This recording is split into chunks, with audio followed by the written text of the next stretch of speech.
Pemirsa, kasus kekerasan anak di sebuah daycare dan dilakukan oleh pemilik yayasan sekaligus influencer parenting memicu kemarahan publik. Apa tanggapan para ibu atas keberadaan daycare? Berikut ulasannya.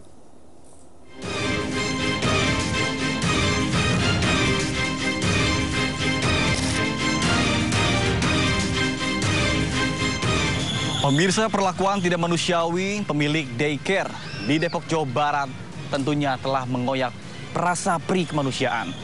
Balita yang seharusnya mendapatkan kasih sayang justru malah dianiaya. Penganiayaan dua balita di sebuah tempat penitipan anak atau daycare Wensen School di kawasan Cimanggis, Kota Depok menyayat nurani publik.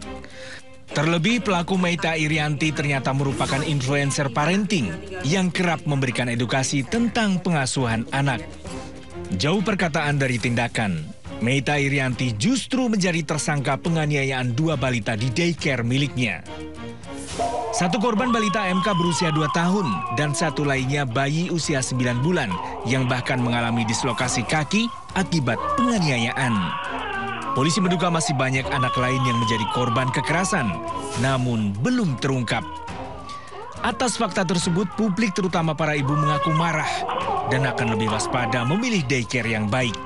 Melihat itu tuh langsung kesel sih sebenarnya, karena apalagi kan aku udah punya anak, jadi ngerasain banget anak jatuh aja nggak kenapa-kenapa kita sedih gitu, apalagi itu kita tahu orangnya sendiri yang ngelukain anak kita gitu kan, ya pastinya emosi banget. Aku sampai repost terus bikin caption ngata-ngatain gitu, terus aku broadcast ke ibu-ibu. Pokoknya semua harus tahu, pokoknya semua harus aware gitu kalau kita tuh mesti hati-hati banget. Waktu itu juga waktu anak saya umur 1 tahunan, saya juga pernah masukin daycare sih ya.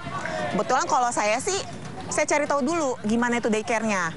Udah berapa tahun berdiri, bagaimana pokoknya saya cari tahu dulu mengenai daycare, ada CCTV nggak, bagaimana dengan orangnya dan punyanya siapa, lulusan mana gitu. Jadi lebih hati-hati sih.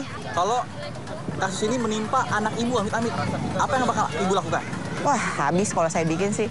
Udah nggak tahu lagi ya. Pasti di jalur hukum udah pasti. Dan saya gampar-gamparin dulu sih orangnya. Kalau saya sih belum pernah naruh anak daycare ya, karena emang murni semua ngurus sendiri.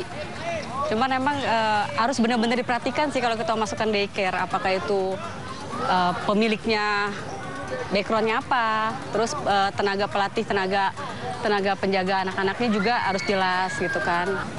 Harus ada sertifikat, terus dilarang asal buka ya. Jadi harus jelas, harus benar-benar lisensinya lah ya. Lisensi.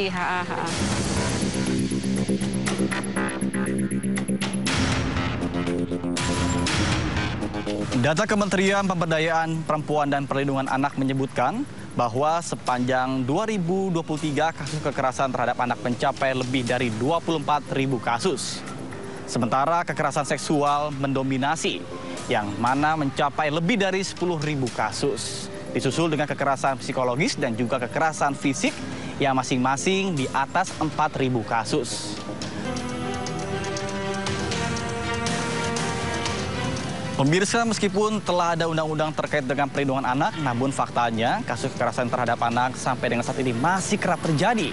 Semoga kedepannya kasus serupa tidak kembali terulang demi masa depan anak Indonesia yang lebih cerah.